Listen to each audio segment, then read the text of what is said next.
जय श्री कृष्णा। राधे राधे। आज हम सुनेंगे वैशाख मास कथा अध्याय 24। बोलिए कृष्ण भगवान की जय हो, विष्णु भगवान की जय हो। यमराज जी कहते हैं कि पुरोहित कश्यप जी ने राजा महिरथ से वैशाख मास में स्नान कराया, दान कराया और पूजन कराया। शास्त्रों में वैशाख स्नान की जैसी विधि है और जैसी उन्होंने देखी थी उसी पूरा पालन करया। राजा महिरथ ने भी गुरु की प्रेरणा उसी समय विनय पूर्वक सब नियमों का पालन किया। माधव मास का जो विधान उन्होंने बताया वह सब आदर पूर्वक सुना और उसका पालन भी किया। राजा ने प्रातःकाल स्नान करके भक्ति भाव के साथ पाद और अरज देकर श्री हरि का पूजन किया और उन्हें नैवेद्य का भोग लगाया। उसके बाद राजा के ऊपर काल की दृष्टि पड़ी। अधिक मात्रा में रति का सेवन करने से उन्हें क्षय का रोग हो गया, जिससे उनका शरीर बहुत दुर्बल हो गया। अंत में उनकी मृत्यु हो गई। उस समय मेरे और भगवान विष्णु के दूत उन्हें लेने पहुंचे। तब विष्णु दूतों ने यह राजा धर्मात्मा है ऐसा कहकर मेरे सेवकों को डांटा और स्वयं राजा को विमान में बैठाकर वैकुंठ में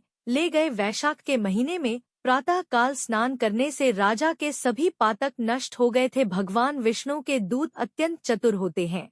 वे भगवान की आज्ञा के अनुसार राजा महिरथ को नरक मार्ग के निकट से ले चले जाते जाते राजा ने नरक में पकाए जाने के कारण घोर चित्कार करने वाले नारकीय जीवों का आर्त नाद सुना। कड़ा में डालकर टाए जाने वाले पापियों का क्रंदन बड़ा भयंकर था। उसे सुनकर राजा को बड़ा विस्मय हुआ। वे बहुत दुखी होकर दूतों से कहने लगे, जीवों के कराने की यह भयंकर आवाज मुझे क्यों सुनाई दे रही है? इसका क्या कारण है? यह सब आप मुझे बताने की कृपा करें। तब विष्णु दूतों ने कहा, जिन प्राणियों ने धर्म की मर्यादा का परित्याग किया है, जो बापाचा और पुण्यहीन है, वे तामिस नाम के भयंकर नरक में डाले गए हैं। पापी मनुष्य प्राण त्याग करने के बाद यमलोक के मार्ग में आकर भयंकर दुख भोगते हैं। यमराज के भयंकर दूत उन्हें इधर उधर घसीटते हैं। वे अंधकार में गिर जाते हैं, उन्हें आग में जलाया जाता है, उनके शरीर में कांटे छुपाए जाते हैं, आरी से चीरा जाता है। वे सभी भूख प्यास से पीड़ित रहते हैं।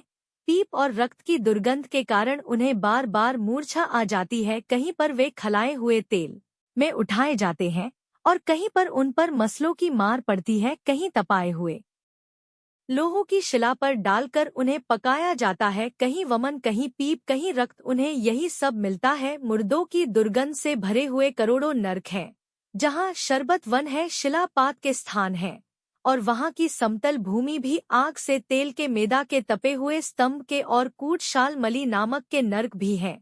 छरे कांटे, कील और उग्र ज्वाला के कारण शोभ और भय उत्पन्न करने वाले बहुत से नरक हैं। कहीं तपीसी पीव से भरे हुए कुंड हैं। इन सब में अलग अलग पापियों को डाला जाता है। कुछ नरक ऐसे हैं जो जंगल के रूप में हैं, वहाँ के पत्ते तलवार की धार के समान तीखे हैं। इसी से उन्हें 80 पत्र वन कहते हैं, जहां प्रवेश करने पर ही नर नारियों के शरीर काटने और छिलने लगते हैं।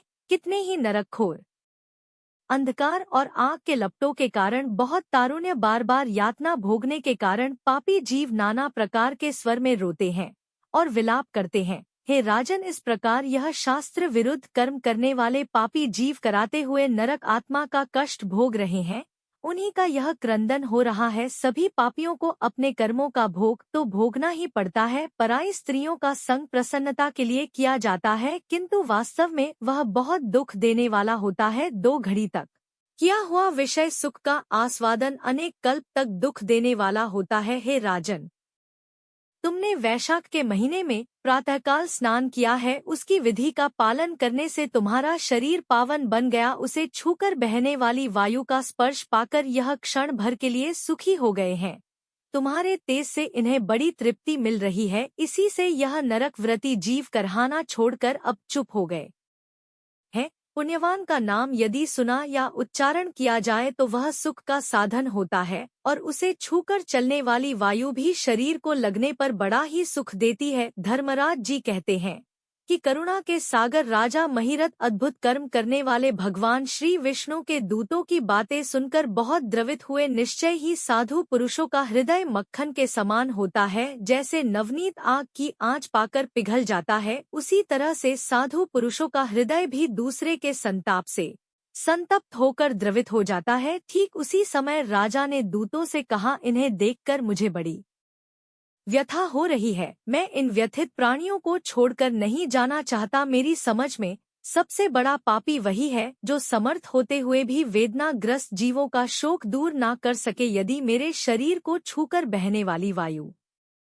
के स्पर्श से यह जीव सुखी हो गए हैं, तो आप मुझे उसी स्थान पर ले चलिए, क्योंकि जो चंदन वृक्ष की भांति दूसरे के ताप को दूर करके उन्हें आह्लादी करते हैं और जो परोपकार के लिए स्वयं कष्ट उठाते हैं, वही पुण्यात्मा है। संसार में वही संत है जो दूसरे के दुखों का नाश करते हैं और पीड़ित जीवों की पीड़ा दूर करने के लिए जिन्होंने अपने प्राणों को तिनकों के समान निछावर कर दिया। जो मनुष्य सदा दूसरे की भलाई के लिए उदित रहते हैं, उन्होंने इस पृथ्वी को धारण कर रखा है। जहाँ सदा अपने मन को ही सुख मिलता है, वह स्वर्ग भी नर्क के समान ही है। अतः साधु पुरुष सदा दूसरे के सुख से सुखी होते हैं।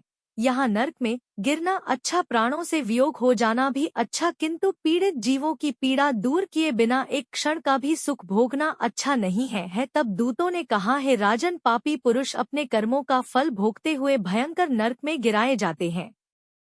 बोलिए श्रीहरि विष्णु भगवान की जय, कृष्ण भगवान की जय। आगे की कथा हम अगले अध्याय में